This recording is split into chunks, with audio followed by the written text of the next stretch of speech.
today we are going to look at two aspects. One is uh, from the point of view of marriage, from the point of view of God, what is marriage and how important it is, what is the purpose of marriage, and what are the possible areas that things can go wrong and we must look out for. So these are some of our simple but very important objectives, because today we are so confused about marriage and so neglectful of it that we have lost all sanctity attached to the marriage. So let me share my screen and make the presentation. And at this point of time, I'll pause and give couple of moments for translation. आप सबों को बहुत बहुत नमस्कार और प्रभु का धन्यवाद देते हैं कि हमें यह मौका मिला आपके साथ मुखातिब होने का। और इस सत्र में हम लोग विवाह के विषय पर परमेश्वर की क्या इच्छा है, परमेश्वर का क्या नजरिया है, उस पर हम लोग विचार करेंगे। और ये बहुत ही महत्वपूर्ण विषय है और हम चाहेंगे कि हमारा ये सत्र आप सबों की भागीदारी के साथ हो। और आजकल आप सब परिचित हैं कि किस रीति से विवाह के संबंध कई रीति से काफी चुनौती भरे हैं और उसमें कई संकट पैदा हो रहे हैं, क्योंकि हम भूल गए हैं कि विवाह पर परमेश्वर का दृष्टिकोण क्या है। तो आज के इस सत्र में हम इस महत्वपूर्ण पहलू पर परमेश्वर के नजरिए से विचार करना चाहेंगे। और दूसरी बात कि क्या-क्या बातें इसमें गलत हो जा सकती हैं, विवाह में अगर हम इन बातों का ध्यान ना रखें तो क्या परेशानियां पैदा हो सकती हैं, इन पर हम चर्चा करेंगे। So if you look at Hebrews chapter 13 verse 4, it is very, very clearly written that marriage is honorable in all. For a long time, I wondered what it meant. But if you take marriage as a relationship, then the marriage relationship is honorable among all other relationships. Therefore, we must be very careful to recognize the relationship of marriage as more important than the relationship of parents after wedding. Just as fifth commandment has been given to honor father and mother, we don't stop to honor father and mother after wedding, but you honor the relationship of wedding, wife with husband, husband with wife, as the top most important relationship in their life. After parents bring us up, while we are submissive to them and yield to them, are obedient to them and honor them while we are single, after marriage, we do this with our spouse. And then we exclude all other relationships of which I will come.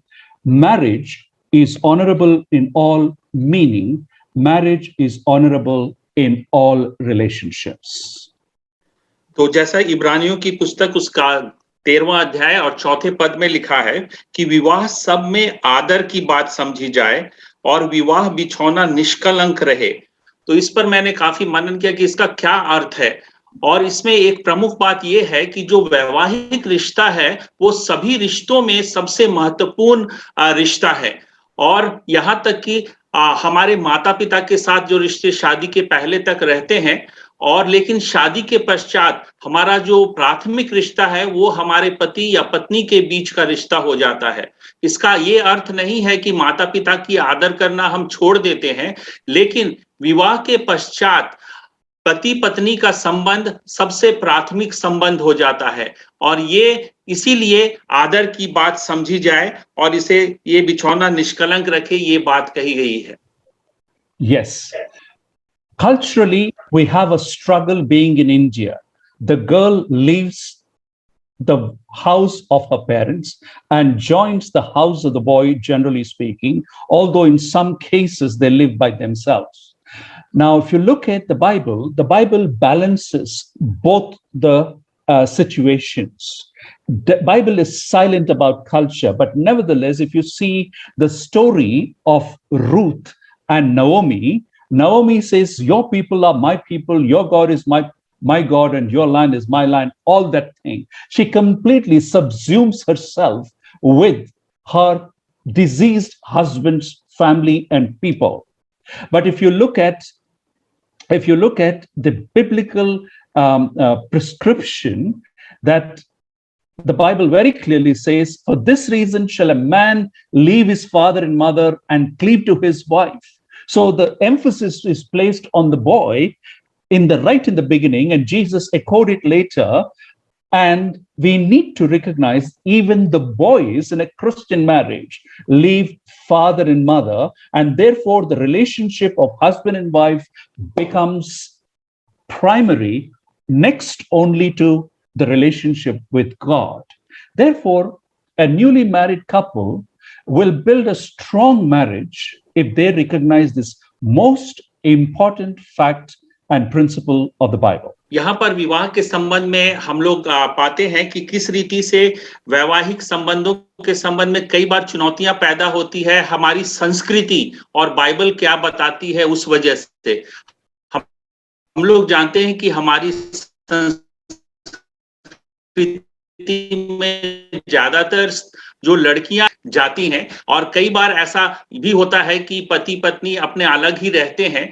Bible इस पर सांस्कृतिक तौर पर क्या बात है उस पर ज्यादा शांत पाई जाती है, उसमें हमें ज्यादा बयान नहीं मिलता। जो कि हम देखते हैं रूत और नाओमी के संदर्भ में कि कैसे रूत नाओमी से कहती है कि तुम्हारे जो कुटुंब है मेरे कुटुंब होंगे, तुम्हारे लोग मेरे लोग होंगे, और इस प्रकार से वो अपने पति, जो मृत पति के परिवार से अपने आप को पूर्ण रीति से जोड़ लेती है।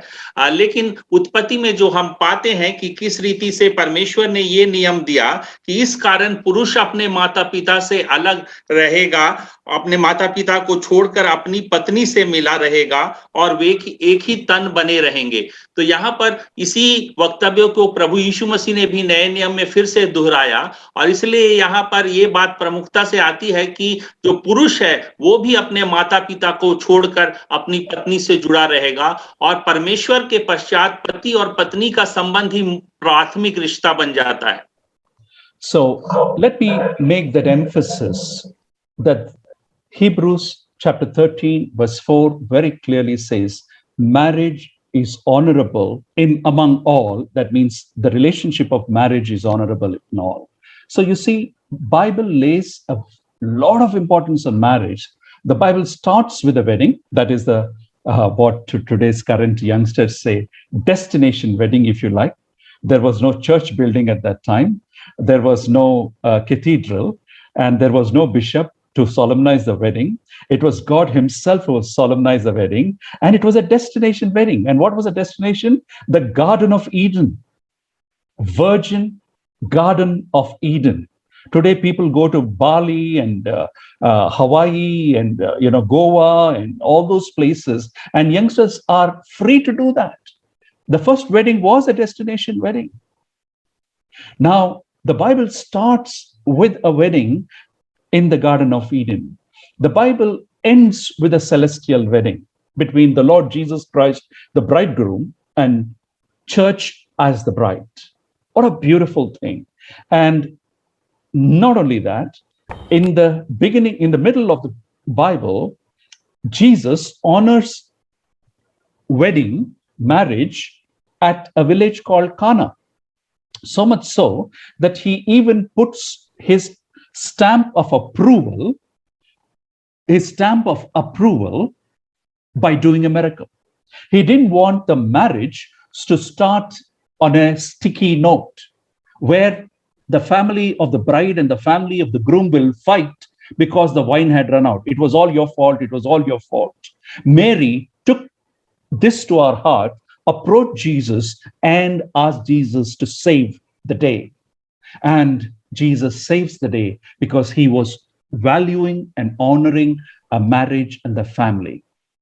And for us, as a doctrine in the marriage, Jesus says, husband should love the wife as Christ loved the church.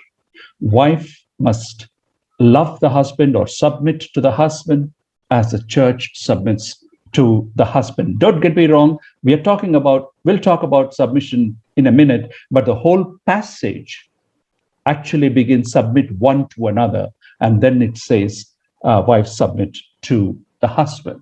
So the Bible lays tremendous importance on marriage.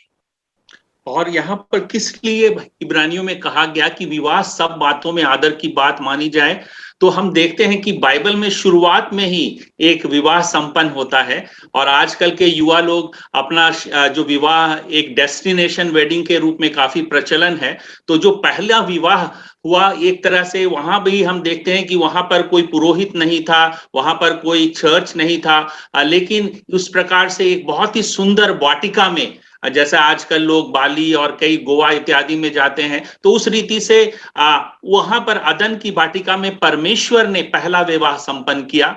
और साथ ही साथ हम देखते हैं जो बाइबल का जो अंत होता है प्रकाशित वाक्य में, वहां पर भी एक स्वर्गीय विवाह का चित्र है, जहां यीशु मसीह दूल्हा और कलीसिया उसकी दुल्हन और उसका विवाह संपन्न होता है।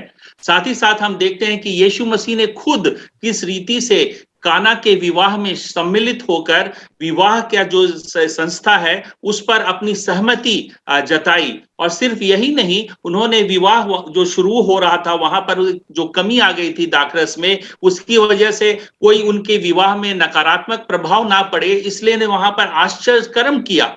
और इस रीति से हम देखते हैं कि प्रभु यीशु मसीह उस विवाह को कैसे आशीषित किए अपने आश्चर्य कर्म के द्वारा। और साथ ही साथ हम धर्म सिद्धांत के रूप में जानते हैं कि कैसे कलीसिया मसीह की दुल्हन के रूप में बताई गई, और पतियों को कहा गया अपनी पत्नियों से अपने समान प्रेम करो। और साथ ही साथ पत्नियों को कहा गया उन्हें भी कि तुम अपने पति से प्रेम करो, आपके पति के अधीन रहो। और यहाँ पर ये जो बात शुरू होती इफिसियों में, दोनों को प्रभु के भय में एक दूसरे के अधीन रहने की बात कही गई। Thank you. So what does marriage mean to you?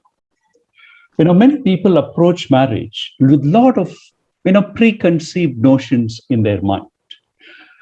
For some, it is love. Why do you want to get married? You ask a young person, educated, well-settled, love. I am in love. It means love. For some, it is sex. Some people look at marriage purely from the point of view of sex, nothing more. And third, some people think if I can get a good wife who can cook, clean, wash, and serve, that is enough. Service, paid service, and citizenship or PR. Some people settle marriages based on, is he a US citizen? He is a Canadian citizen? Does he have PR? These are the criteria for marriage. Well, some people see marriage as a fast route to relocate themselves in an affluent country. And then for some, it is money, dowry, and a good job where the wife is working in a good job. And I am seeing so many Christian marriages where the husband doesn't work and the wife is working and running the show. And some people, some families are so desperate for their daughters to get married that they get married to a guy who offers all sorts of false promises. I will get a job. My parents will provide for me. I will do a business. I am doing a business. I am earning this much. All false promises. And people fall for those misleading, promises and mess up their life. What does marriage mean to you? What did marriage mean to you when you got married? And how is it ending up now? Because the institution most abused is marriage. Whereas God wanted it sacred, whereas God wanted it as pure, whereas God wanted it full of love and affection, it is full of misery today if you look at many marriages. तो विवाह आपके लिए क्या मायने रखता है? और जब आप किसी युवा लोगों से पूछेंगे क्यों विवाह करना चाहते हैं, तो बहुत लोग बोलेंगे प्रेम के लिए, क्योंकि मैं इससे प्यार करता हूं। या कई लोगों के लिए कारण होगा कि सेक्स के लिए, कुछ लोग चाहते हैं कि विवाह करने के द्वारा उनको सारी सेवाएं उपलब्ध हो, अच्छा घर सुसज्जित रहे, सब खाना पकाना और वस्त्र इत्यादि सब तैयार मिले, तो उस प्रकार से सेवा जो मिलेगी उस कारण से वो करना चाहते हैं। कुछ लोग इसलिए करना चाहते हैं क्योंकि उनको किसी विदेश में रहने के लिए नागरिकता मिल जाएगी, क्योंकि वो व्यक्ति वहाँ विदेश में रह रहा हो या वहाँ उसके लिए स्थायी वीसा प्राप्त हो। और कुछ लोग का कारण होता है कि शायद पैसे के लिए, कि उसको शादी करने से बहुत पैसा मिलेगा, या जो काम कर रहे हैं बहुत अच्छी नौकरी में है, काफी पैसा कमा रहे हैं, और इसलिए कई बार पर जो माता-पिता है वो भी अपनी बेटी का विवाह कर देने के लिए बड़े ही आतुर रहते हैं, क्योंकि उसको बहुत सारी झूठी प्रतिज्ञाएं भी देते हैं कि मैं इतना कमाता हूँ, मेरा ये व्यवसाय है, मेरी बहुत इनकम है, और इस प्रकार से लोग उसके झांसे में आकर उसकी शादी कर देते हैं। तो इस प्रकार से कई कारण हो सकते हैं जिसके लिए लोग शादी करते हैं। लेकिन आपका क्या कारण था? आपने किस वजह से शादी की? या आप किस कारण से शादी करना चाहते हैं? क्योंकि ये बहुत ही महत्वपूर्ण सवाल है, क्योंकि परमेश्वर चाहता था विवाह के द्वारा दोनों के बीच में एक प्रेम का संबंध स्थापित हो। लेकिन आज हम लोगों के लिए कई अन्य कारण हो गए हैं विवाह करने के। Right. So, am I saying that love is not important? Am I saying sex is not important? Am I saying that service is not part of marriage? Am I saying that children citizenship sometimes come into the picture? Am I saying money is not important? No. I believe all of these have a place, and they assume sacredness when marriage is built on the founding principles that God has given in His Word. And we will shortly look at what are those principles upon which we must build our marriage. तो क्या मैं ये कह रहा हूं कि विवाह में प्रेम महत्वपूर्ण नहीं है, या सेक्स महत्वपूर्ण नहीं है, या सेवा जो हमें प्राप्त होती है वो जरूरी नहीं है, या बच्चे नहीं चाहिए? ऐसी बात मैं नहीं कह रहा। इन सभी मुद्दों का विवाह के इस संस्थान के अंतर्गत में उनका एक महत्ता हो सकती है, लेकिन वो महत्वपूर्ण क्या बात है, जो बाइबलिक सिद्धांत जो परमेश्वर ने दिए हैं, तो विवाह की नींव किन बातों पर रखे जाए, बनिस्पत ये बातें जो यहाँ पर बताई गई हैं, क्या वो हमारी नींव में है, या परमेश्वर ने जो नियम दिए हैं विवाह के लिए वो हमारे विवाह का मूल है? And if you look at purpose of God's purpose for marriage, what is it? We need to ask, why do we want to get married? Is it because my grandparents got married, my parents got married, but anyway, I was born in this earth, so let me also get married? No, it is not that. Marriage has a very important purpose, and that is to uphold the dignity of each other. Uphold the dignity of each other. And remember, both man and woman are created in the image of God, and we accept, relate to one another in that sanctity. Therefore, both man and woman reflect the image of God. So both accord the dignity in marriage. The second तो इसीलिए एक सवाल हमारे लिए पैदा होता है कि हम विवाह किस लिए करते हैं? क्या इसलिए कि हमारे माता पिता ने किया या हमारे परदादों ने किया इसलिए हम भी कर रहे हैं? वो हमारे लिए कारण नहीं। हमारे लिए परमेश्वर एक जो कारण देता है उत्पत्ति 1:26 में, जहां परमेश्वर ने मनुष्य को अपने स्वरूप में बनाया, इसलिए दोनों पुरुष और स्त्री की एक गरिमा है, और इसीलिए जब हम विवाह संबंध स्थापित करते हैं तो एक दूसरे की गरिमा को बनाकर रखना ये एक प्रमुख दायित्व हो जाता है विवाह का। और विवाह का जो रिश्ता है, जो एक पवित्रता का रिश्ता है, जिसमें एक दूसरे की जो मानवीय गरिमा है उसको हम किस रीति से संभाल कर रखते हैं, ये विवाह का एक प्रमुख मकसद है। Now today if you see some of the very heartbreaking problems in the marriage come because this is not recognized.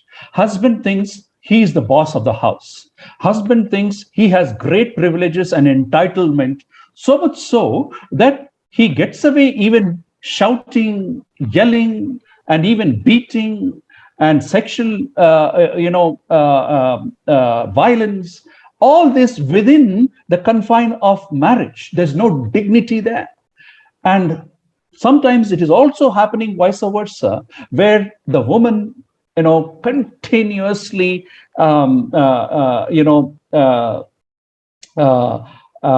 talking ill about the husband, nagging after about him, to him, and makes a life hell at home. और आज हम जब विवाह में देख रहे हैं बहुत सारी टूटन जो रिश्तों में पाई जा रही है, उसका एक प्रमुख कारण ये है कि हम इस सिद्धांत को अपने वैवाहिक संबंधों में नहीं मान रहे हैं, एक दूसरे की गरिमा का ख्याल नहीं कर रहे हैं। और इसलिए क्या होता है, कई विवाहों में आज आप देखते हैं कि जो पुरुष है, जो पति है, वो समझता है कि उसका ही सारा अधिकार है, उसका अपनी पत्नी के ऊपर हक है, और वो हक को इस रीति से जमाना चाहता है कि वो उस पर गुस्सा करता है, उस पर मारपीट करता है, उस पर झल्लाता है, उसकी कदर नहीं करता। और इस प्रकार के कई वातावरण जो बड़ा ही कटुमय हो जाता है। और उसी का उल्टा भी कई बार हम लोग देखते हैं, जहां की पत्नी बार बार अपने पत्नी को नीचा दिखाने के लिए चिक करती रहती है, या उसको उस रीति से वो मानती नहीं और उसके विषय में सदा नकारात्मक बातें करती रहती है, जिससे उसके लिए वो घर का, परिवार का वातावरण नारकीय हो जाता है। तो यहाँ पर इस प्रकार की परिस्थितियों में हम इस सिद्धांत का पालन नहीं कर रहे हैं। So therefore, there is a problem in marriage of violence of different kind, and it is because we don't regard each other with value. Let us look at the second one, companionship. And remember, when God created Eve, he said it is not good for a man to be alone. So the purpose of marriage is companionship. Here again, although we get married, although we think that we want companionship, we don't respect it and actually create that companionship, because, as I told you earlier, sometimes the wife is here, husband is in America or in Europe or in Middle East or here and there. Or if the husband is here, wife is there. No companionship. When the husband is spending too much time at office, not returning at home, spending time with the other spouse, with his wife and children, there is no companionship. When both don't go to church, there's no companionship. When they both don't do stuff together, there's no companionship. The purpose of marriage is undermined. तो पहला बात जो मैंने आपको बताया था कि कई प्रकार की वैवाहिक संबंधों में हिंसा आ जाती है जब हम एक दूसरे की गरिमा का ख्याल नहीं करते। और दूसरा जो सिद्धांत मैं आपके सामने प्रस्तुत कर रहा हूं वो है उत्पत्ति 2:18 में, जहां पर परमेश्वर ने कहा कि आदम का अकेला रहना अच्छा नहीं और मैं उसके लिए एक सहायक बनाऊंगा जो उससे मेल खाए। Thank you. तो यहाँ पर जो दूसरा सिद्धांत है वो जीवन साथी का, एक दूसरे का साथ निभाने का। और जब हम ये साथी कब नहीं होते, जबकि अगर पति पत्नी एक दूसरे से दूर रह रहे हैं, कोई यहाँ रह रहा है, कोई लंदन में रह रहा, एक दूसरे के साथ समय नहीं बिताते, या कभी कभी ये होता है कि अपने नौकरी में, अपने काम में इतना व्यस्त है, उसे अपने पत्नी के लिए समय नहीं है, या वो साथ में चर्च नहीं जाते, साथ में काम नहीं करते। तो ये जो सिद्धांत है साथ देने का, साथी होने का, उसका हम पालन नहीं करते। And this gives rise to problem. Let's look at the third one, sexual integrity. Now, today, we are looking at the most promiscuous society when sex is available at the touch of a button. First of all, it is a tragedy that many marriages suffer due to lack of sex.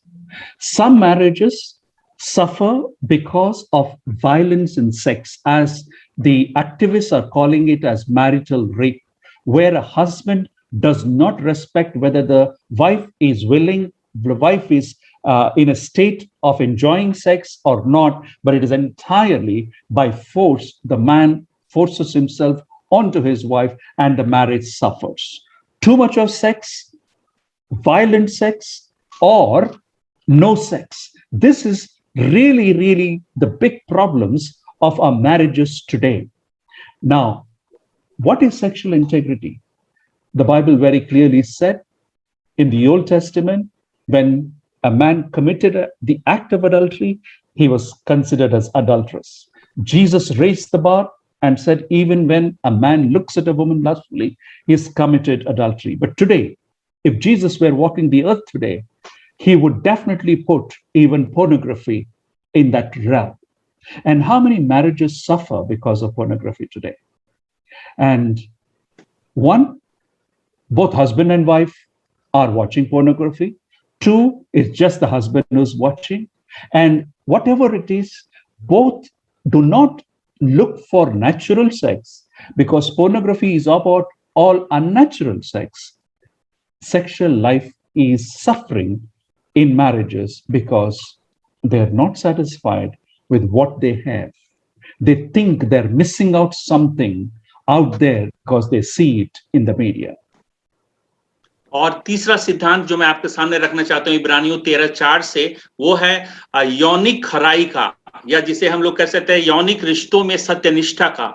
और आज का जो समय है, आप जानते हैं कि किस रीति से एक बटन के क्लिक से आपके सामने इस प्रकार के सेक्स अब उपलब्ध होता है, और कई लोग इस तरह से यौनिकता के जो यौनाचार में और यौनिकता के लिए कई बाजार की भरमार है और उसमें लोग मशगूल हैं। तो बहुत ज्यादा यौनाचार एक कारण होता है, और दूसरा कई बार जो वैवाहिक रिश्तों में यौनिक संबंधों का अभाव, जहां पर उनको यौन संतुष्टि प्राप्त नहीं हो रही है किसी कारणों से, तो वो एक दूसरा कारण बन जाता है। और तीसरा, जब यौनिक संबंधों में हिंसा की जाती है, जिसे हम लोग कहते हैं कि वैवाहिक बलात्कार, जब स्त्री उसके लिए तैयार ना भी हो वैवाहिक यौनिक संबंध बनाने के लिए, तब पर भी उसका जबरदस्ती उसके साथ संबंध बनाना, तो इस प्रकार से इन 3 तरीकों से हम जो यौनिक खराई है उसका पालन नहीं करते। और आज एक यीशु मसीह ने जब इसके विषय में कहा, तो उन्होंने कहा यदि कोई किसी पर कुदृष्टि, स्त्री पर कुदृष्टि देखे, तो तब भी वो उससे व्यभिचार कर चुका। और व्यभिचार करने को एक पुराने नियम में किस रीति से एक गंभीर पाप बताया गया, और यीशु मसीह ने इस प्रकार से यौनिक दृष्टि से दूसरे को कुदृष्टि से देखना, उसे भी व्यभिचार बताया। लेकिन आज के संदर्भ में हमारा जो पोर्नोग्राफी की वजह से हम देख पाते हैं कि कैसे पति पत्नी दोनों भी कभी पोर्नोग्राफी में शामिल, देखने में शामिल है, या कभी पति उसमें शामिल है। और इस रीति से क्या हो रहा है, जो स्वाभाविक यौन संबंध विवाह में होने चाहिए उसके बजाय अस्वाभाविक सेक्स के लिए लोग भाग रहे हैं। So, as you can see today, not only that a man is demanding too much of sex, but sometimes sex is used as an instrument to settle scores between husband and wife. And when wife needs sex, husband uses it as a tool by denying her sex. But Paul very clearly gave the teaching that your body does not belong to you, but to your spouse. To the wife, he says, your body belongs to your husband. To the husband, also he says, your body belongs to your wife. And in other words, one beautiful principle Paul has given, which is totally opposite to the world's point of view, is sexual satisfaction must be seen as when husband satisfies the sexual need of a wife and the wife satisfies the sexual desire of the husband. Never for selfish reasons. कई बार ये यौनिक संबंध में हम आजकल देखते हैं कि किस रीति से इसे भी एक औजार या अस्त्र के रूप में इस्तेमाल किया जाता है। जब कोई जो हमारा पति या पत्नी यौनिक संबंध चाहता है और उसमें हम उसको नकारते हैं, और उसको कई बार अपने कारणों से कि हम उससे कुछ हासिल करना चाहते हैं या उससे कुछ प्राप्त करना चाहते हैं, इसलिए हम इस प्रकार से यौनिक संबंधों को भी एक औजार के रूप में इस्तेमाल करते हैं। और बाइबल इसके संबंध में पौलुस प्रेरित इसके विषय में लिखा है वैवाहिक संबंधों में कि पति का शरीर पति का ही नहीं लेकिन पत्नी का उस पर हक है, और उसी रीति से पत्नी के शरीर पर सिर्फ पत्नी का ही नहीं पति का हक है, और दोनों को एक दूसरे का हक पूरा करने की उसने आज्ञा दी है। तो इसीलिए वैवाहिक संबंधों में अपने जो भी साथी हैं, जीवन साथी, उसको यौनिक संतुष्टि प्रदान करना ये हमारी जिम्मेवारी बनती है। और इसी रीति से एक दूसरे के विचारों को जानना और उसकी जो जरूरतें हैं उसको पूरा करना, ये वैवाहिक संबंधों में महत्वपूर्ण है। I have a friend in Madras, Chennai, and he is involved in counseling, and he has also specialized in sexology. So he is a person who addresses problems in sex in marriage. And he says that when he looks at problems in marriage, more than 70% of the problems he says that he comes across have to do with sex. And he says, given a freedom, he will even put it at 90%. And therefore, we see that for these many reasons, marriages are suffering in the area of sex. And sex is created by God, it is beautiful, and we must give it its right place within the sacred boundaries of marriage. और मेरा एक मित्र है जो चेन्नई में है, वो यौन विशेषज्ञ है, जिसे सेक्सोलॉजिस्ट कहते हैं, और वो मुझे बताता है कि उसके पास जितने मामले आते हैं उसमें जो वैवाहिक संबंधों में समस्याएं पैदा हुई रहती हैं, तो उसमें वो कहता है कि 70% से अधिक यौन संतुष्टि में अभाव या यौन संबंधों में जो समस्याएं आती हैं उसकी वजह से उनका वैवाहिक समस्याएं पैदा होती है। और कहता तो वो है कि मैं कहूंगा 70 तो क्या 90% मामलों में ये सही होता है। तो इसीलिए हम आज देख रहे हैं कि बहुत सारे जो विवाह टूट की कगार पर हैं या उसमें बहुत सारी टूटन आ चुकी है, तो उसका एक प्रमुख कारण यौन संबंधों में संतुष्टि का अभाव या किसी प्रकार की कमी उसका एक कारण है। So we are looking at the purpose of marriage is to guard the dignity of one another. Number two, we are looking at companionship as the purpose of marriage. We are looking at sexual integrity. Let's look at the fourth one, building a home. Like I said earlier, ultimately we need to look at what is the purpose, what is the purpose of marriage and then family, including children, because here in Genesis 1:28 it says, God blesses Adam and Eve and says, be fruitful and multiply. Why? Just to populate the earth? No, there is one more beautiful purpose. और हम लोगों ने अभी तक 3 सिद्धांत देखे हैं। पहला कि एक दूसरे की गरिमा का ख्याल करने का, दूसरा एक दूसरे के लिए साथी होने का, और तीसरा यौन संबंधों में सत्यनिष्ठा बनाए रखने का, खराई बनाए रखने का, और चौथा प्रमुख कारण जो उत्पत्ति 1:28 में हम लोग पाते हैं, जहां परमेश्वर ने उनके वैवाहिक संबंधों पर आशीष दी और उन्हें कहा फलो फूलो और पृथ्वी में भर जाओ। तो क्या ये संतानोत्पत्ति का सिर्फ कारण आबादी बढ़ाने के लिए कहा? हम उसे देखेंगे कि किस रीति से परिवार की स्थापना, एक घर बनाने के लिए परमेश्वर की जो योजना है, जो मनसा है, वो भी इसका एक चौथा प्रमुख कारण है। Now, you will notice I'm saying one of the important purposes of marriage is building a home, not a house.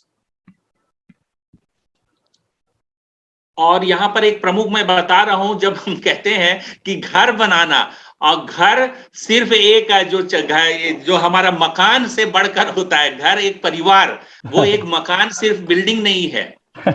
So, a house is built by hands, but a home is built by hearts.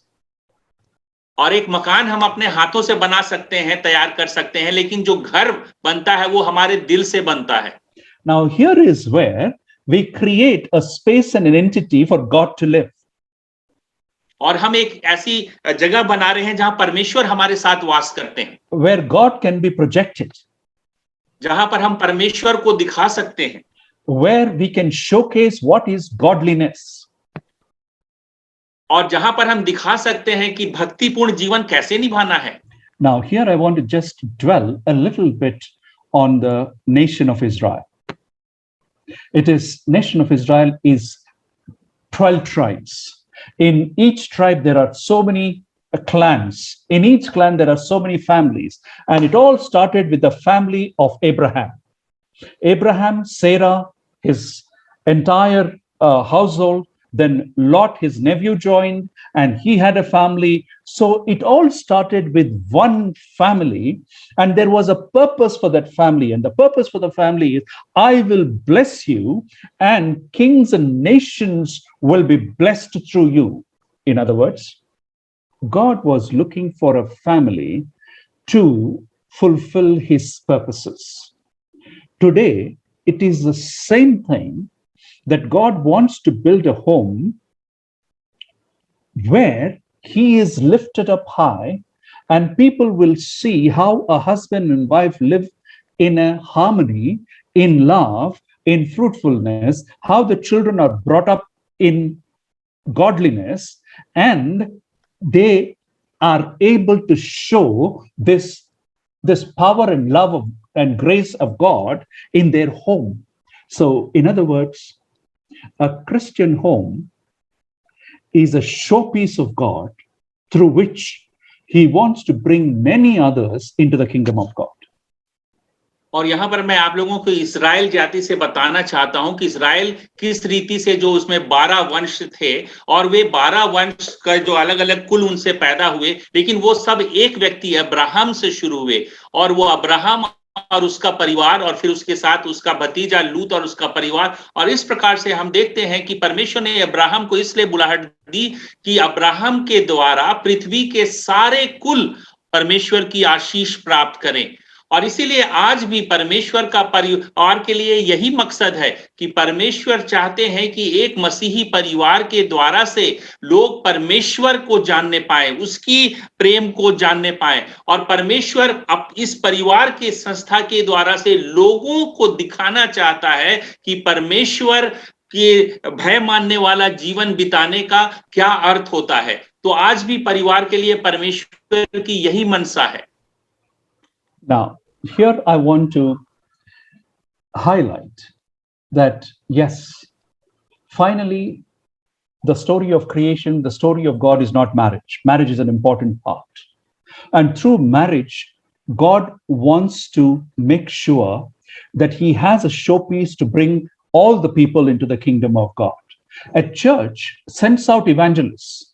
A pastor proclaims and preaches fantastic messages. And God wants many people to come into the kingdom of God. Through church also they come. Evangelists go out and want to get people into the kingdom of God. But let me tell you, when every servant of God is proclaiming the gospel, but if there are no Christian families to showcase that gospel, the whole purpose is a waste. और मैं आपको बताना चाहता हूं कि परमेश्वर की जो मनसा है कि परमेश्वर के राज्य को लोग जानने पाए, और इसके लिए हम लोग देखते हैं कि कलीसिया किस रीति से जो प्रचारक हैं, जो पास्टर हैं या जो सुसमाचार प्रचारक हैं, वो परमेश्वर के सुसमाचार को कई तरीकों से लोगों तक प्रचार करते हैं, लेकिन उस प्रचार का कोई अर्थ नहीं रहता अगर उस प्रचार की जो बातें हैं उसको दर्शाने के लिए मसीही परिवार ना हो। तो इसीलिए मसीही परिवार परमेश्वर की इन सारी योजना को प्रकट करने का एक व्यवहारिक नमूना है। So let me share a small story and then open it up for quick questions. There was a man who bought a computer, a personal computer, desktop. And those days, when the computers were, newly sold in the market, there used to be a big, CPU, monitor, and then you have the keyboard.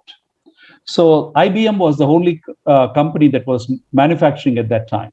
So they were manufacturing, they were selling, and one man ordered this personal computer. Like in America, it happens, everything was packed, given instructions, and the man who ordered it opened it up, assembled it, read a few instructions, started using the computer. Then, after a month or so, he writes a message to IBM, and he says, please replace the coffee mug holder that you supplied with the computer. And the IBM says, what? We never supplied any coffee mug holder. What are you talking about? So he keeps on explaining, but they can't understand. Finally, they send a technician to the house of this man. And they asked him, where is the coffee mug holder you're talking about? So he presses the button at the CPU, and out comes the CD-ROM drive, and there is a hole inside that. And he thought that was a coffee mug holder. And he started to use it as a coffee mug holder, and it broke. Now, it might sound like a nice, funny joke, but let me tell you, what is the moral of the story? The moral of the story is, if you do not know the use of a thing, you're bound to abuse it. If you do not know the use of a thing, you're bound to abuse it. If you do not know the purpose of a marriage as God intended, you're bound to misunderstand the whole purpose and end up in a serious set of problems. Today, marriages are going through this. Let us get back to the purposes that are put forth by God to honor the dignity of one another in Christian marriage, to have that companionship that is inseparable companionship, to maintain sexual integrity and create a Christian home as a light that can be kept on a hill, as a light that can be kept on a hill, so that people may see, glorify God, and come to know Christ. This is the purpose and the overall purpose and the spiritual meaning of Christian marriage and family.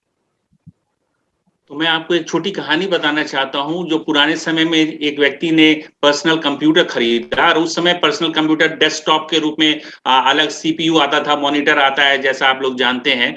और जब उसने मंगवाया और उसके पश्चात जब भी उसने आया था, उसके साथ उसने असेंबल किया और पढ़ा कुछ, और उसके बाद वो उसको इस्तेमाल करना चालू कर दिया। और 1 महीने के बाद वो आईबीएम में चिट्ठी लिखता है कि आप जो हमें कॉफी होल्डर दिए थे, उसे वापस कर दीजिए, दूसरा दिए, वो बदल दीजिए। तो वो लोग सोचने लगे कि कॉफी होल्डर क्या बात, हमने तो कोई कॉफी होल्डर नहीं दिया था। तब वो समझ नहीं पाए, तो उन्होंने एक टेक्नीशियन भेजा, और वो जब टेक्नीशियन आया तो उसने देखा कि वो क्या था कि जो वहां पर सीडी रोम का, जो सीडी ड्राइव का जब बटन दबाया तो वो बाहर निकला, तो वो उसको कॉफी मग रखने का होल्डर समझता था, और उसमें वो ऐसे इस्तेमाल कर रहा था, और इस वजह से वो टूट गया था। तो वही मैं आपको बताना चाहता हूं कि ये कहानी से, जब हम लोग उसका जो उचित उपयोग क्या है नहीं जानते हैं, जो उसने बनाया है, तो हम उसके साथ गलत इस्तेमाल कर सकते हैं उसका। और आज विवाह के साथ भी यही हो रहा है कि जो परमेश्वर जो सृष्टि करता है, जिसने विवाह की स्थापना की, उसकी क्या मनसा है, उसको अगर हम लोग नहीं जानते तो हम उसका दुरुपयोग या दुर्व्यवहार कर सकते हैं। और इसीलिए ये जो 4 सिद्धांत परमेश्वर ने विवाह के संबंध में दिए हैं, एक दूसरे की गरिमा को पालन करना, उसका ख्याल करना, दूसरा कि एक दूसरे के लिए जीवन साथी के रूप में जीवन निभाना, और तीसरा कि किस रीति से यौनिक संबंधों में सत्यनिष्ठा या खराई बनाए रखना, और चौथा एक मसीही परिवार के रूप में परमेश्वर के योजनाओं को, परमेश्वर की सारी मनसाओं को प्रकट करना अपने परिवार में। ये 4 प्रमुख मनसा परिवार के लिए परमेश्वर ने दिए हैं, और उसके अनुसार विवाह को निभाना ये हमारे लिए आवश्यक बनता है। Thank you. Now, can we open it up for questions? Comments? Yes. Please feel free to ask questions. सवाल अपने पूछ सकते हैं, मेरे को मैसेज कर सकते हैं, जेसन को मैसेज कर सकते हैं। अगर आपको डायरेक्टली या बाद में कुछ सवाल के जवाब चाहिए, please feel free to ask.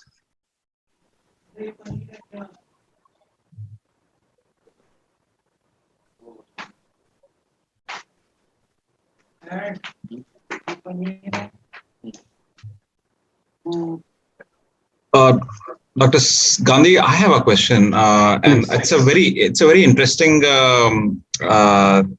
conversation you had about the sexual life of a couple and how it can affect their marriage. So it's a very basic question, like how does it also affect their faith life? Does it have a bearing on that? किसी जोड़े की अगर संभोग की या यौन life उनकी अगर सही नहीं चल रही है, तो उनकी विश्वास योग्य वाली जीवन पे कोई असर पड़ सकता है उसका? So interesting question, and a very, very insightful question, actually, because sometimes sex in marriage suffers because of a wrong understanding of spirituality. What do I mean by that?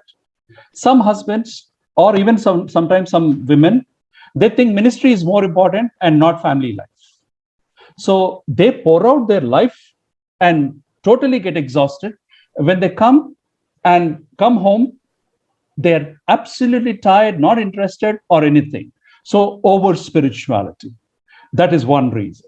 The second one is, again, a misconception about sex, where sex is even today is considered as a taboo, as something that is not talked about. And therefore, sexual life suffers. For example, gone are the days when a woman was not so much aware about sex and sexual satisfaction. Today, I mean, most women know what it means to have an orgasm, and it is so much talked about. And when the Christian principle is not followed, that you need to consider sexual satisfaction of a woman also, then somewhere our faith is not completely fleshed out, implemented for the benefit of both the couple and for the fulfillment of joy in the family. So yes, there is an implication on faith, whether it is for poor sex in marriage or the wrong kind of sex. Like wrong kind of sex happens where the feelings of a woman are not taken into consideration because a man does not see his wife as an equal partner, to be respected, to be honored, to be sensitive in the whole act of sex and marriage.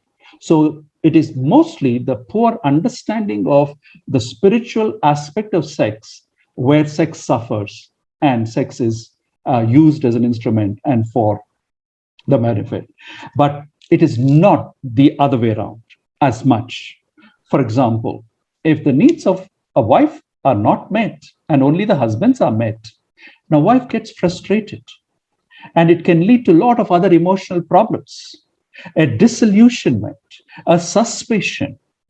All right, all these things come into play at that time. So pastor Manav ji ये सवाल पूछा था कि क्या यौन संबंध में जो भी समस्याएं आ रही हैं तो क्या विश्वास के जीवन को प्रभावित कर सकते हैं, और उसके उत्तर में डॉक्टर सैमसन गांधी ने ये बताया है कि किस रीति से कई बार हमारी आध्यात्मिकता या जो आत्मिकता के विषय में हमारी सोच है वो भी यौन संबंधों को प्रभावित कर सकती हैं। तो जैसा उन्होंने उदाहरण दिया, कई बार लोग अपनी सेवकाई में इतने ज्यादा व्यस्त रहते हैं कि वे पूरे थके हारे जब घर आते हैं उनको उस प्रकार के यौन संबंध बनाने के लिए कोई ऊर्जा नहीं बची रहती है उनके पास। तो इस रीति से उनके जो यौनिक संबंध है वो उसके कारण से प्रभावित होते हैं। या कई बार आध्यात्मिकता के विषय में हमारी जो सोच है उसमें हम यौन संबंधों को कई बार नकारात्मक दृष्टि से देखते हैं, उसके विषय में बातचीत नहीं करना चाहते, और इस वजह से क्या होता है कि जो हमारे जीवन साथी हैं उनको यौन संतुष्टि करने की जो जरूरत है वो पूरी नहीं कर पाते। और कई बार इसमें आज का जो जमाना है उसमें अगर स्त्री वो भी अपनी यौन संतुष्टि चाहते हैं और अगर उनको ये पूर्ति नहीं होती है तो वो उनके जीवन में भी कई प्रकार के संकट ले आ सकता है, उनके जीवन में भी कई प्रकार की समस्याएं पैदा कर सकता है, जिसमें निराशा या किस प्रकार का भाव जिसमें वो अपूर्ण रीति से संतुष्ट नहीं हो पा रही। तो ये सारी बातें विवाह संबंधों को भी प्रभावित करती हैं। तो इसलिए बहुत ही जरूरी है कि हम किस रीति से ये जो सिद्धांत है कि एक दूसरे को गरिमा का पालन करना, उनकी सम्मान करना, उनकी यौनिक जरूरतों को पूरा करना, उनको यौन संतुष्टि प्रदान करना एक दूसरे को, तो ये सारी बातें बहुत जरूरी है जो हमारे विश्वास के जीवन को भी प्रभावित करती है अगर वो नहीं होता है। और उसी रीति से हमारे विश्वास जीवन में भी कई बार गलत सोच की वजह से हमारा यौनिक संबंध भी प्रभावित होता है। और कोई सवाल किसी को पूछना है तो प्लीज पूछ सकते हैं, या मेरे को मैसेज कर दीजिए या जेसन को मैसेज कर दीजिए। If so, Dr. Gandhi, would you like to continue? Continue? Okay. Thank you. All right. Let me share my screen. Now, I talked about purposes so far. Now, let me, in very practical terms, I mean, even the first four are very practical, but now let me show what God said in Genesis and what Jesus repeated in the New Testament, one single sentence, which my brother Raj Mondal has already mentioned, Genesis chapter 2, verse 24.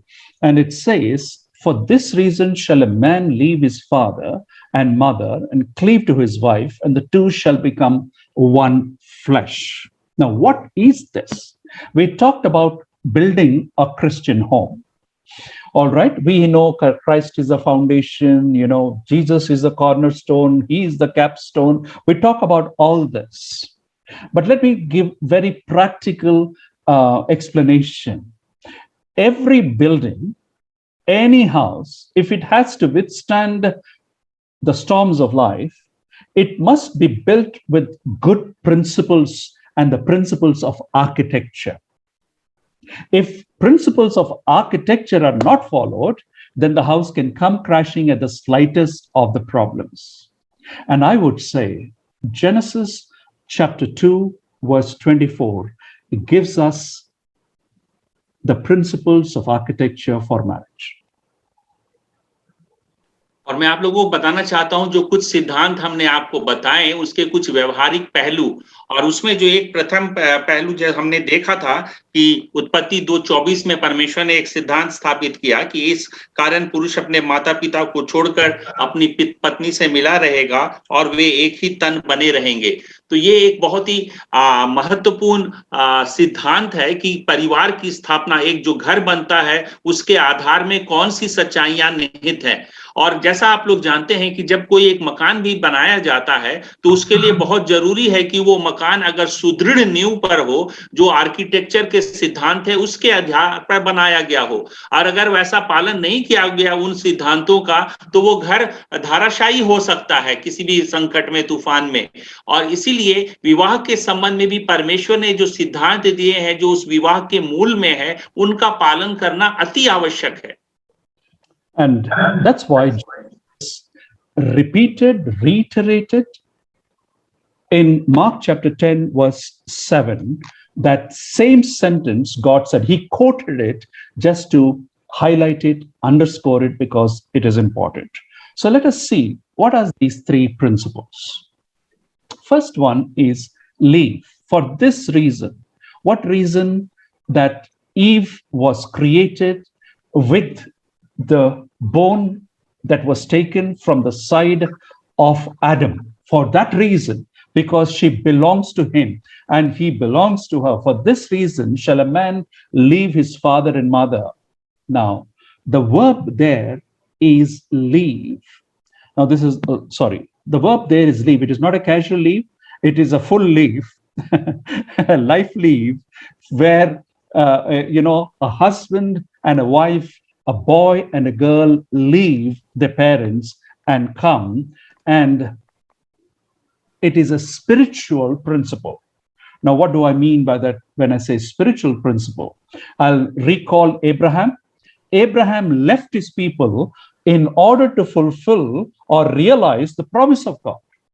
If you want to realize the fullness of marriage, you have to, quote unquote, leave your parents, form a new entity, establish a new family, become a new couple, and assert your independence. Only then you will enjoy the full measure of God's purpose in Christian marriage. और यहाँ पर जो ये सिद्धांत है जो उसमें बताया गया कि इस कारण पुरुष अपने माता पिता को छोड़कर, तो यहाँ जो छोड़कर, यही सिद्धांत यीशु मसीह ने भी मरकुस में बताते हैं, उसी को दोहराया कि इसी कारण। तो क्या कारण? क्योंकि जो बताया कि किस रीति से जो स्त्री है वो पुरुष से ही निकाल कर बनाई गई थी, और इसीलिए यहाँ पर बताते हैं कि ये यहाँ पर एक बहुत ही आध्यात्मिक सिद्धांत छुपा है छोड़ने का मतलब। जैसा परमेश्वर ने अब्राहम को आज्ञा दी कि अपने माता पिता को छोड़कर, अपने घर बार को छोड़कर, कि परमेश्वर ने उसको जो एक प्रतिज्ञा की है उसकी पूर्ति के लिए आवश्यक था उसे छोड़ना। और इसीलिए हम लोग भी जब विवाह करते हैं तो ये छोड़ने का सिद्धांत बहुत ही महत्वपूर्ण है। और ये छोड़ने का क्या अर्थ है यहाँ पर? So all over the world, in many traditions, leaving is a very important part of marriage. And if you unpack that, spiritually speaking, after marriage, who comes first? Before marriage, for both the boy and the girl, parents should be first. Parents should be over them. Parents become the other important person after God. So after marriage, who comes first? For husband, wife should come first, and for wife, husband should come first. If this principle is broken, many marriages suffer. And I believe you will agree with me that when a husband gives more importance to his mother or his father, his boss, his friends, his church, his ministry, his more than the wife, it is not in keeping with the spiritual principle of God. Because even if you look at in the Old Testament, what does the law of Moses say? What does the law say?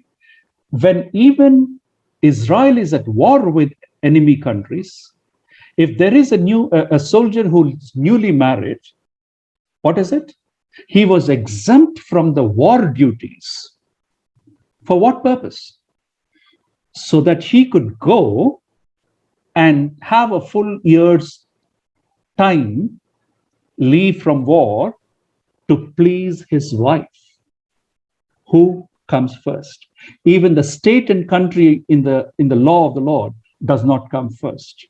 And no wonder God later on went on to say marriage is honorable in all. So how are we encouraging a newly married couple to give the first place to each other? How many times we undermine their relationship? How many times adults, elders interfere in their decision-making process? How many times we say, "Arey, ye shaadi ke baad bahut badal gaya." And I say, after marriage, he must change. The priorities must change. The wife must come first. Now, don't get me wrong. I'm not asking the young couple to abandon parents on either side. But together, after giving priority to each other, loving each other, and reassuring each other that no matter what, we are one, then do support, do honor your parents.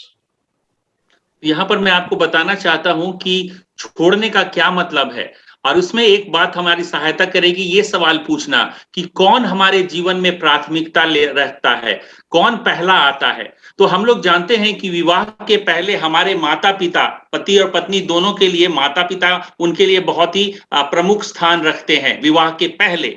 लेकिन विवाह के पश्चात अब पति के लिए पत्नी पहला स्थान रखना चाहिए और पत्नी के लिए पति का पहला स्थान होना चाहिए। और कई बार इस सिद्धांत का पालन नहीं करने की वजह से जब पति अपनी पत्नी की बजाय अपनी माँ या अपना पिता या अपने बॉस या अपने दोस्त यार उनको पहला स्थान देता है तो विवाह में संबंध जरूर उपस्थित होंगे। और इसीलिए ये सिद्धांत बहुत ही महत्वपूर्ण है, इतना महत्वपूर्ण कि पुराने नियम में हम लोग पाते हैं कि वहां पर परमेश्वर ने ये नियम दिया था कि इजराइल का अगर कोई सैनिक भी हो जो रणभूमि में योद्धा हो, अगर उसकी शादी होती है तो 1 साल के लिए उसे छुट्टी दी जानी चाहिए। क्यों? ताकि वो अपनी पत्नी के साथ रह सके और उसको संतुष्ट कर सके। तो ये बहुत ही प्रमुख बात है परमेश्वर की नजर में। और इसीलिए इब्रानियों में भी हमने पढ़ा कि विवाह सब बातों में आदर की बात मानी जाए। तो इसीलिए ये बहुत जरूरी है कि जब विवाह होता है, कई लोग कहते हैं कि शादी के बाद वो बदल गया, तो उसे बदलना भी चाहिए, क्योंकि शादी के पश्चात अब बाकी सारे रिश्तों से जो हमारा पति या पत्नी के साथ रिश्ता है वही सर्वोपरि है, वही प्रथम प्राथमिकता उसे लेनी जरूरी है। If a wife knows If a wife knows in her husband's heart she's the first after God, she's the first, she will give her life. There's no doubt about it. And therefore, we need to honor that. And then, how are decisions made? It all depends on whether you have left your parents or not, whether it is the job you want to take up, whether it is the holiday that you want to go on. And you know what? When couples leave a foreign country on a vacation and they want to come in India, it's a stressful time. You know why? Both are really, really stressful. Now, where should we go? Should we go to your house or my house? We have only this much time. Should we go? How many days should we spend at your place? How many days should I spend at my place? Where will the children be? You know, who comes first? How are decisions made? Are they being made on the diktats of the in-laws, or are we made jointly by the husband and wife? Many, many problems arise because of the interference of in-laws. And let me tell you, if we follow this principle, marriage is exclusive. The Bible says two are better than one because they have a good return for their work. If one falls down, the other can help him up. How can one keep warm alone, but two can keep warm? A cord of 3 strands is not quickly broken. There is room only for 2 in marriage. And the third strand, is like that power line which gives support. And God is a third strand. It cannot be quickly broken when you have God, no matter what our challenges. Now, I say this very, very carefully. Even children do not proceed over marriage. Now, let me tell you a story. There was a couple who came for counseling, and she was deeply disturbed and a lot of problems. And she was obviously angry for a long time. I said, what is your biggest hurt in marriage? Because often, once you know the biggest hurt, from there you can easily resolve, understand the problem. And you know what? This lady said, my biggest hurt is this. When we got married and went to his house, I went and waited in our bedroom. Waited and waited and waited. And finally, I was so tired, I fell asleep. I don't know when he came into the bedroom at all. And I said, what happened? And she said, even after the whole wedding was over, and I was in the room upstairs all alone, he was still chatting with his cousins, with his friends, and he never came up. So who was important? What was the priority? Now, you may say it's a bizarre story, but it is a real story that happened in a person's life. And in some houses that I have seen, it is the mother-in-law indirectly manipulating and stuff like that, where she creates situations when a husband and wife can have sex or not, when they can be intimate or not, where they go, how they go, everything is controlled by parents. Now, that way, it will not work. You know why? Because this cycle will continue. The daughter-in-law who suffers this kind of a manipulation will one day wait for her turn, and when she becomes a mother-in-law, she will repeat the history. Therefore, we have what is called as kyunki bahu bhi saas bhi kabhi bahu thi. History repeats. So therefore, we must teach our children, create an environment for them to leave the house. I'm not saying literally, we'll talk about that, not literally, leave and, so that they could get on, set priority for each other and accountable to each other and together accountable to God and honoring parents. और यहाँ पर दूसरा सवाल जो पूछने के लिए जरूरी है कि किस रीति से निर्णय लिए जाते। कई बार कई विवाहों में यही बहुत बड़ी चुनौतियां पैदा कर देते हैं कि जब हम छुट्टियां मनाने जाना चाहते हैं तो किसके घर में जाएं और कितना समय बिताएं, तो ये सारी बातें में कौन प्रथम स्थान लेता है। तो इस प्रकार से कैसे हम लोग मिलकर निर्णय ले पाते हैं या नहीं, ये एक बहुत ही महत्वपूर्ण विषय होता है हमारी वैवाहिक संबंधों को प्रगाढ़ बनाने का।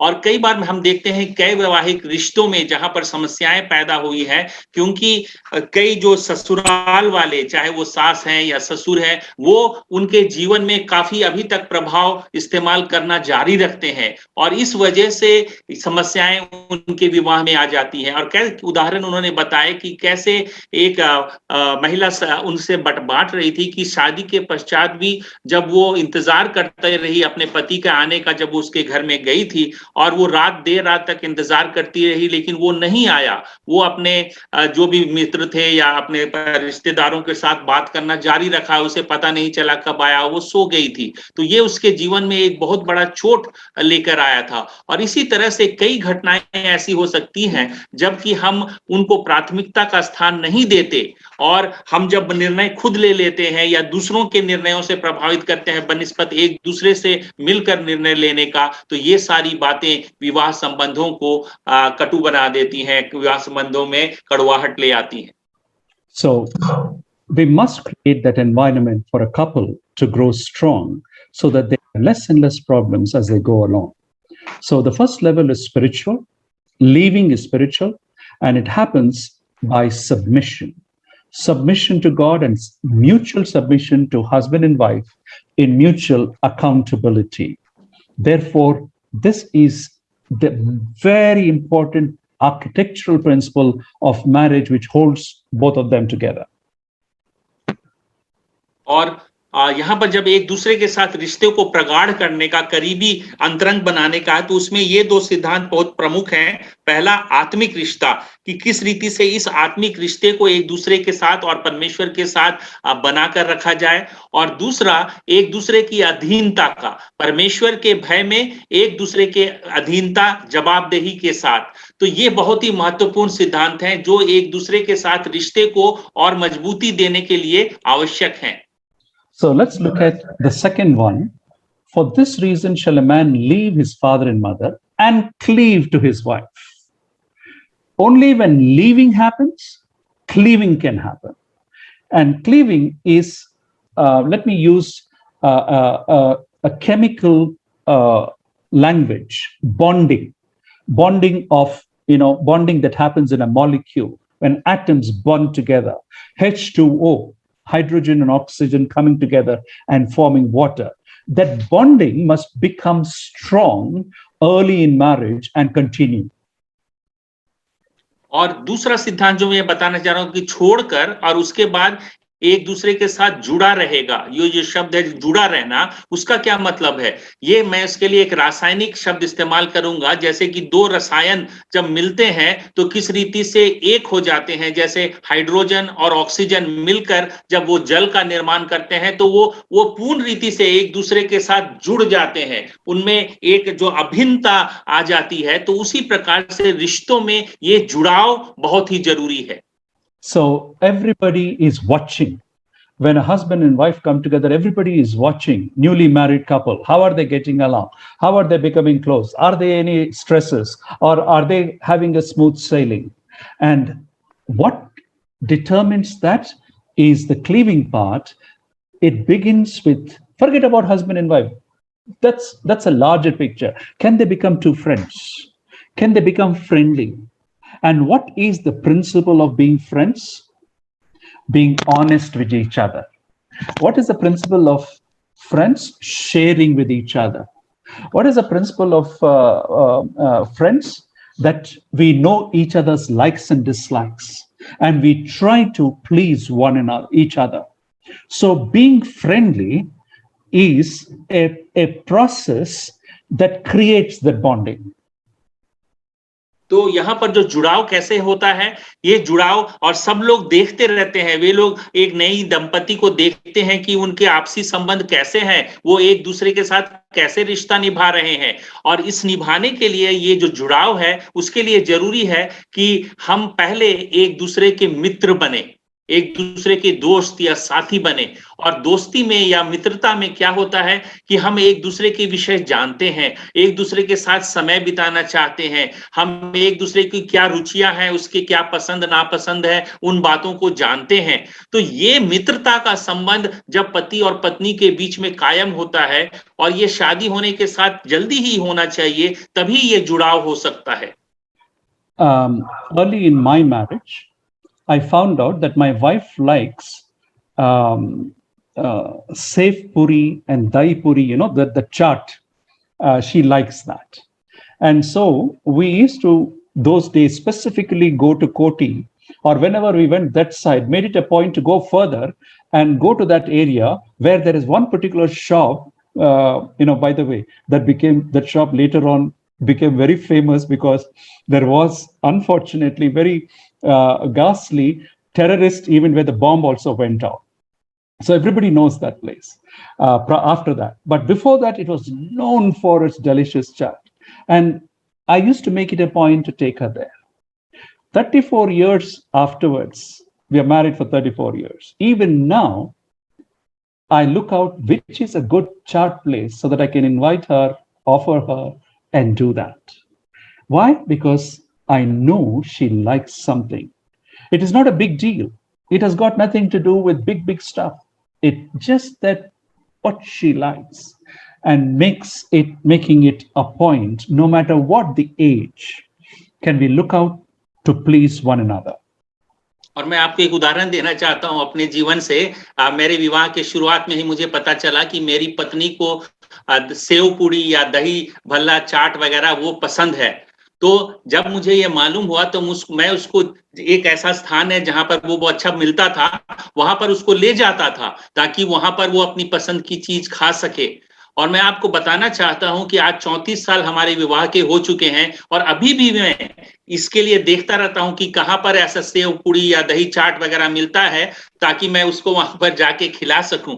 और ये हमारे रिश्तों में एक बहुत ही करीबी लाता है। इसमें कोई बड़ी बात नहीं है कुछ करने की, लेकिन इस बात को कि हमें समझना कि उसकी पसंद क्या है और उस पसंद को पूर्ति करने का प्रयास करना, ये बातें हमारे रिश्तों को मजबूती देती हैं। Another important thing that brings, you remember the purpose of marriage is companionship? Cleave together, do things together. I believe God, when He put us together in marriage, tomorrow you're going to hear from Brother Cyrus about roles in a marriage. Roles in a marriage. We have different roles. But here the principle is, are we doing things together? Or our roles are completely different, no meeting point, no doing together, and just you do your stuff, I do my stuff. That is not the purpose or the intention in a marriage. Do things together.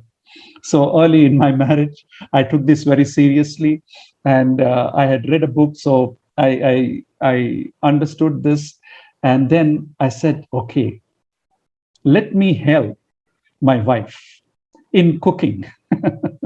All right. And in the kitchen, she was, cooking something, and I went to cut vegetables there. And as I was cutting the vegetables, all because I wanted to be with her in the kitchen, cut the vegetables, and right there, and as I was cutting, my elbow touched the milk can, and the milk fell down. And you know what my wife said? If you are just here, that is enough. I know you want to help me, but don't create more work for me. Because even if I offer to help to clean it, you know what? She says, you don't clean as well as I do. There you go. So doing things together is a very important, whether you want to go to church together, whether you want to minister together, whether you want to serve together in a function, greet somebody on a marriage. It's good to do things together.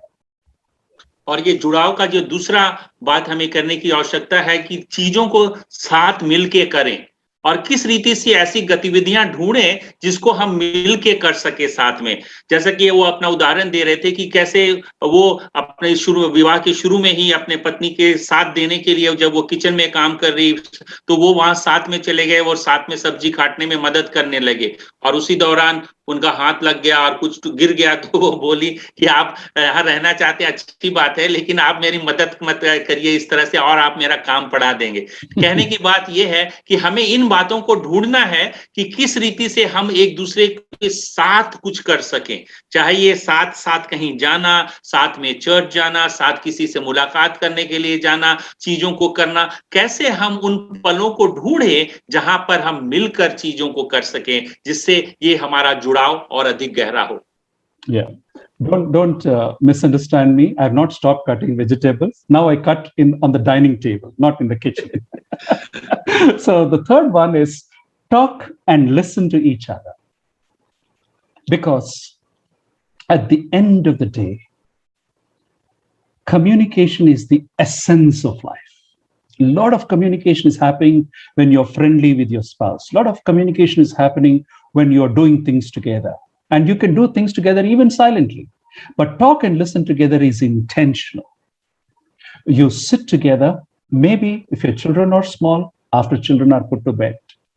Maybe, when you go out for a walk, when you are by yourself. Maybe when you're traveling in the metro, or maybe when you're traveling on a vehicle. Talk and listen to each other by making time to talk to each other. Because nobody will pre-package some amount of time and say, here it is, talk and listen to each other, spend time conversing. No. As a husband and wife, as wise couple, they must redeem time, say no to certain things. Maybe husband should not watch too much news. Maybe the wife must not watch too much serials. Redeem some time and talk to each other. Otherwise, the wife will be reduced to a housemaid and the husband to a worker outside. Both are working, and just life loses its meaning. Share affection. Talk about, the good moments. Talk about fears. Talk about anxieties. Talk about what did you like in the sermon. Talk about humor. Talk about politics. Whatever interests both of you. But talk. And when the other person is talking, you listen, and that satisfies. As you will see later on, particularly women, because somehow God has made men and women differently. When a man speaks 2,000 words, a woman is capable of talking 20,000 words in a day. और तीसरी बात जो मैं आपको बताना चाहता हूं वो बहुत ही महत्वपूर्ण है कि कैसे हम एक दूसरे से बात करने और एक दूसरे का सुनने का समय निकालें। और ये बहुत ही जरूरी है क्योंकि इसके लिए आपको अपने आप समय कोई नहीं दे देगा कि आप तुम्हारा बोलने का सुनने का समय है, लेकिन हमें अपने व्यस्त दिनचर्या से इसके लिए समय निकालना जरूरी होता है। और ये आप किस रीति से कर सकते हैं कि आप अपने कुछ कामों को आपको छोड़ना पड़ेगा, जैसे कि पति हो सकते हैं आपको कम न्यूज़ देखना पड़े या पत्नी शायद कम सीरियल देखे, उससे कुछ समय छुड़ाए बचाए और उस दौरान में एक दूसरे से उन बातों को करे जो खुशी के पल हो, जो आपके दोनों के रुचि के हो, या कुछ आपके मन में शंकाएं घेरे हुए हैं, आपकी चिंताएं हैं, कुछ भी बात जिसमें आप एक दूसरे के साथ मिलकर इन बातों को साझा कर सकें। तो ये बहुत ही जरूरी है, आपस में एक दूसरे के साथ मिलकर बैठना, एक दूसरे की सुनना और एक दूसरे से अपनी बातें कहना, ये बहुत ही जरूरी है। And fourth, let me tell you, you must express affection. Whether it is a look or a touch or a kiss or a hug or a compliment, appreciation, acknowledgement, every one of these things is an expression of affection. We will talk more about it when we talk about communication. और चौथी बात यहाँ पर जरूरी है कि एक दूसरे के प्रति अपना प्यार दर्शाना, और ये प्यार कैसे दर्शाया जा सकता है? उसकी तरफ देखकर, उसकी ओर दृष्टि करके, या उसको अपने आलिंगन में लेके, या उसको चुंबन देके, या जस्ट छू के। तो किसी भी तरीके से आप इस बात को दर्शा रहे हैं कि आप उससे प्यार करते हैं, और ये दर्शाना बहुत ही जरूरी है। So this is a principle that keeps a marriage strong, and you're looking spiritual. If leaving is spiritual and cleaving is emotional, then it is submission. Spiritual is submission, and the emotional unity comes with communication. Let's look at the last and the third one. Become one flesh. And again, here God is saying, sex is a gift from God. It is good. Sex is pleasure, for pleasure as well, not just only for having children. And it is to satisfy your partner. This cannot be overemphasized. Now, here is an important point. If you look at how God constructed these principles, the first principle he talked about was spiritual leaving and making sure your spouse is the first one, top priority after God, and in exclusion to everyone. Leaving. That is the first principle. The second one is communication. And when these two are fulfilled, then sex becomes an enjoyment, a pleasure, a natural thing. But what is happening in the current culture? The first two are ignored. The first two are upset. The first two principles are broken, and they're getting into sex, thinking that that is the primary thing or the most important thing. But if you keep this in order, if the cake is good, then icing is not only tasty, but it is also healthy. But if the cake is not good, icing has no meaning. And therefore, sex is like icing on a cake. The healthy part is the cake. The icing is just to enhance, accentuate one's well-being and the pleasure of marriage.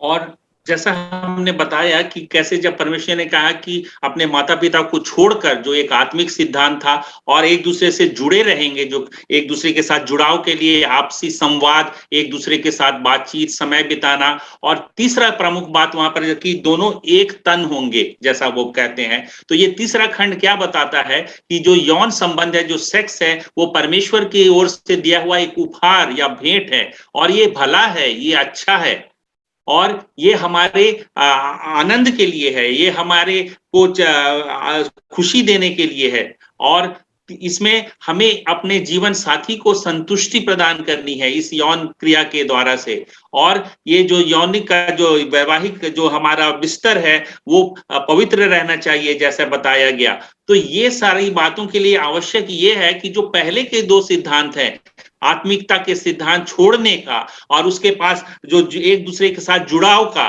कि हम अपनी आपसी संवाद, अपनी बातचीत के द्वारा से रिश्तों में जो जुड़ाव हो, और उसके पश्चात ये जो यौनिक संबंध स्थापित हो, तो उसमें एक आनंद आता है। लेकिन आजकल हम वो पहले दो संबंध को पूरा किए बिना इस तीसरे में आना चाहते हैं, तो उसकी वजह से समस्याएं आती हैं। और इसलिए वो उदाहरण दे रहे थे कि ये बहुत ही आवश्यक है कि हम ये पहले दो कदमों को अगर पूरा करते हैं, तो ये जो तीसरा हिस्सा है, वो अपने आप हमें आनंद के साथ प्राप्त होगा।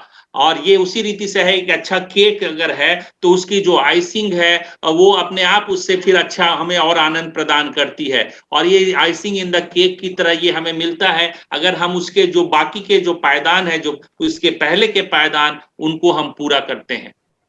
So let me sum it up and take up the questions. There are some good questions in the box. So the first is spiritual, and that is and second is emotional, third is physical. Spiritual is submission, emotional is communication, and physical is consummation.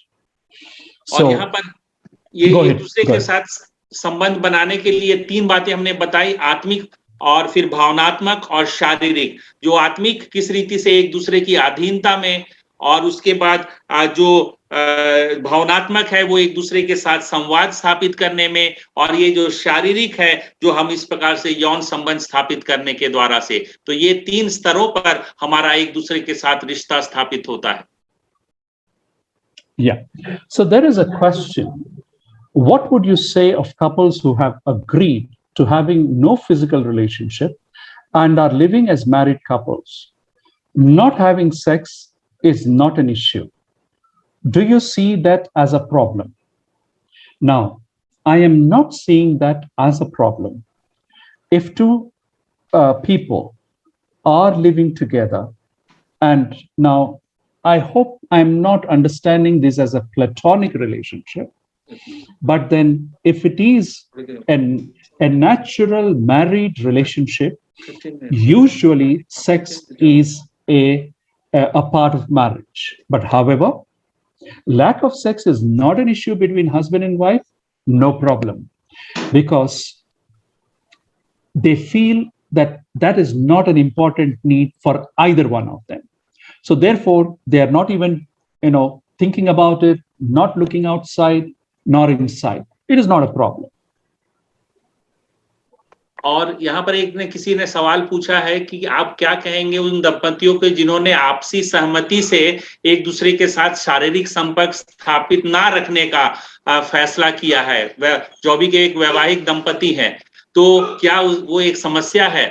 तो वो बता रहे हैं कि अगर दोनों ने इस प्रकार से आपसी सहमति से फैसला किया है कि ये हमारी जरूरत नहीं है और वो एक दूसरे के साथ प्रेम मानसिक स्तर पर या अन्य स्तरों पर, और उनको शारीरिक जो संबंध बनाने की आवश्यकता बाहर से भी किसी से नहीं ना अंदर से, तो इस प्रकार अगर दोनों इस बात में समान रूप से सहमति हो तब उनके लिए इसमें कोई समस्या नहीं है। लेकिन यहाँ पर ये बात आपसी सहमति की बहुत ही जरूरत है। Today some young people are saying, we will get married, we want to have sex, but we don't want to have children.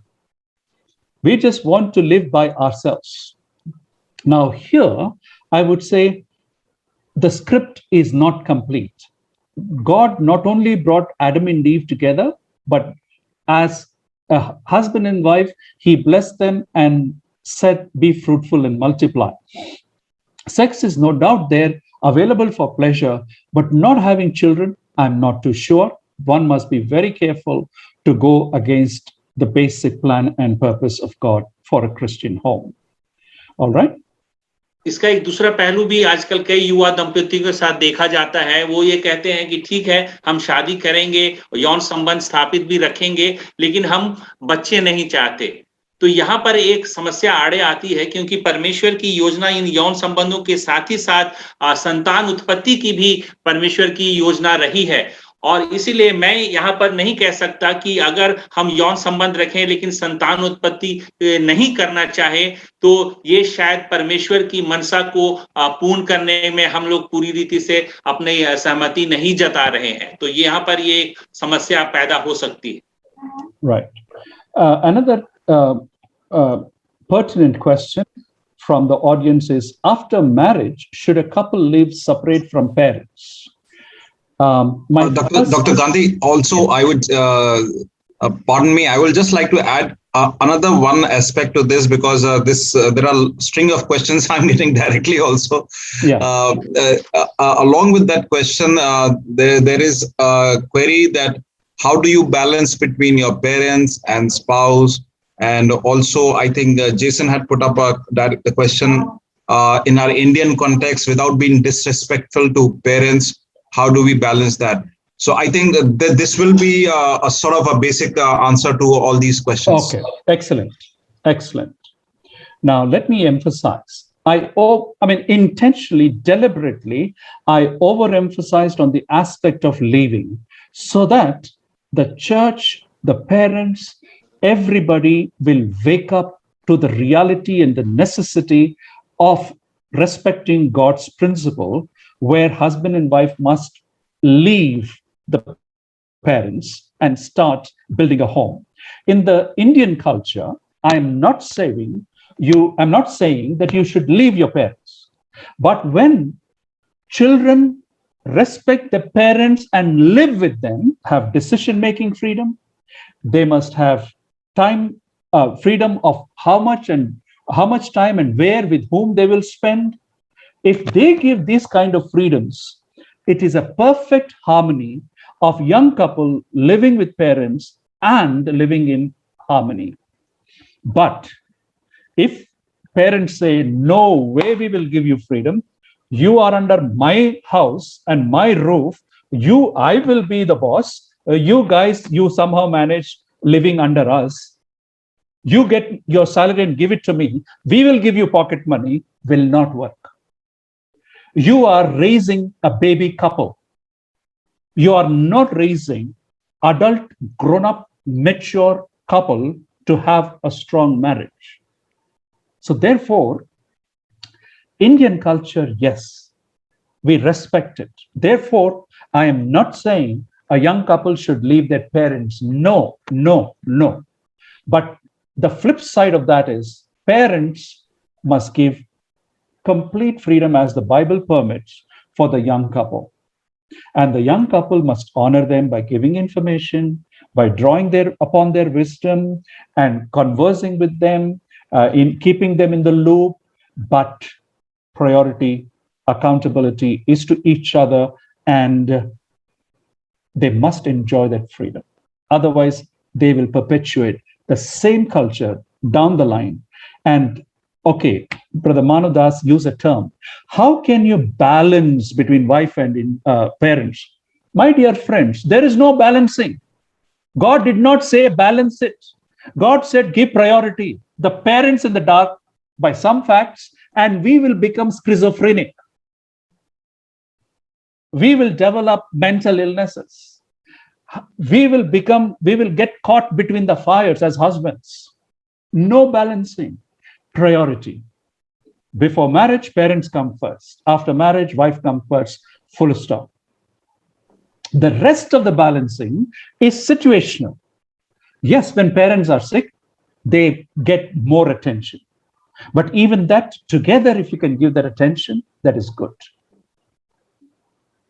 So I would say, no leaving house if the parents don't like it, but with a condition that parents must honor the marriage by giving a lot of freedom. And whether you live with the parents or away from the parents separately, honoring must be together, never abandoned. Why? Because in India, parents completely save and spend everything on the children. Why? Because they have a huge hope when we are old, they will look after us royally like a king and a queen. But today, what is happening? My God, parents are abandoned. They are wanted only for their pension, and they're only wanted for their property. So much of pain in the relationship. Now the parents are waking up, saving for old age, and taking care of their needs. So we are getting there. We may have found fault with America. We may found fault with American culture, but slowly we are getting there. And we need to honor godly, it's not America or India, we need to honor godly principles in a culturally sensitive manner. तो ये बहुत सवाल जो pastor मानव ने पूछा था कि किस रीति से भारतीय संस्कृति और संदर्भ के आधार पर ये जो छोड़ने की बात कही जा रही है उसको कैसे हम लोग सामंजस्य करें, तो उसमें वो बता रहे थे कि हाँ, भारतीय संस्कृति में ऐसा माता पिता को आदर देना बहुत ही प्रमुख स्थान रखता है, लेकिन यहाँ पर हम ये नहीं कह रहे कि आप पूर्ण शारीरिक तौर पर उनसे बिल्कुल अलग ही हो जाएं। अगर माता पिता के साथ ही घर में रहना भी आप चाहते हैं तो आप रह सकते हैं, लेकिन यहाँ पर माता पिता की जिम्मेवारी बन जाती है कि वो जो उस नए दंपति को पूर्ण रीति से स्वतंत्रता दें कि वे अपने निर्णय खुद से ले सके, उनकी आर्थिक स्वतंत्रता हो, वो अपने साथ एक दूसरे के साथ समय बिताने का उसको समय मिल पाए। तो इस प्रकार से अगर माता पिता इस प्रकार से तैयार हैं कि एक नए दंपति के रूप में उनका एक जो नया परिवार स्थापित हुआ उसको पनपने के लिए पूर्ण अवसर प्रदान किए जा रहे हैं, तब आप उस रीति से वहां पर रह सकते हैं। लेकिन अगर ऐसा नहीं है तब फिर ये संभव नहीं हो पाएगा। और दूसरी बात उन्होंने पास्टर नवानो ने फिर से पूछी थी कि कैसे माता पिता के साथ संबंध और पत्नी या पति के साथ संबंध में कैसे संतुलन लाया जाए। तो वो कहते हैं यहाँ पर संतुलन लाने की बात नहीं है, परमेश्वर आपको संतुलन लाने के लिए नहीं कह रहे। ये है बहुत स्पष्ट निर्देश है कि शादी के पूर्व आपका माता पिता के साथ प्रथम संबंध है प्राथमिकता का, लेकिन शादी के पश्चात आपकी प्राथमिकता बदल जाती है। आपका प्राथमिकता पति या पत्नी ही है, माता पिता अब नहीं है। इसलिए यहाँ संतुलन लाने की बात नहीं है, प्राथमिकता देने की है। और कई बार इसी संतुलन लाने के चक्कर में हम अपने ऊपर समस्याएं ले आते हैं कि कुछ बातें पत्नी को नहीं बताते, कुछ बातें माता पिता को नहीं बता, और इस तरह से आप खुद समस्या में गिर जाते हैं। तो इसीलिए यहाँ संतुलन की बात नहीं है, लेकिन परमेश्वर के निर्देशों का पूर्ण पालन की आवश्यकता है। Thank you so much, Raj Bhaiya. I think we are almost like finished up, like we have gone way above. But there's one last question, if I can quickly slip that in, because there are more. When should a couple seek help from a counselor? When is that, when we say, okay, now it's done, we need to call up person to person? No, please don't. Call Manav Das, Pastor Manav Das, not person to person. Yeah, but we are happy to come alongside. Now, when do you seek a counselor? Actually, ideally, there should not be any need for counselor. And that kind of a situation is achievable when two things happen. When a young couple is prepared before marriage, which we are going to in a few days' time. That is premarital counseling. What is marriage? What do you expect? How do you prepare for it? That is one aspect.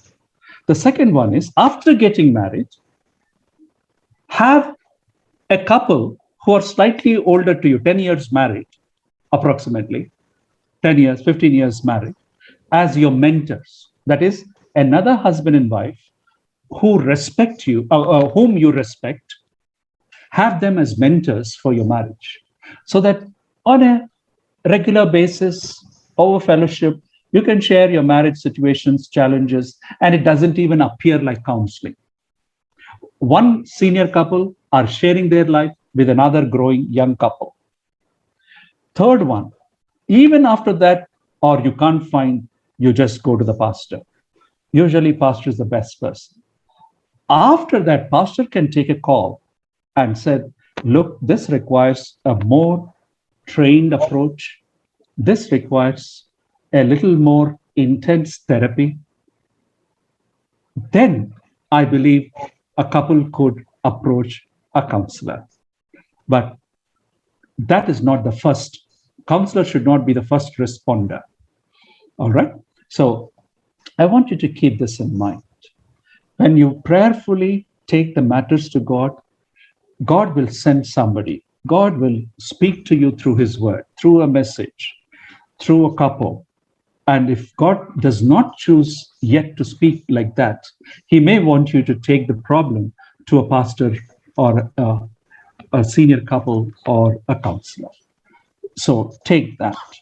Now, in a situational manner, when is it that you seek help, not counselor or pastor or anything? When is it seek help? As early as possible. That is the ground rule.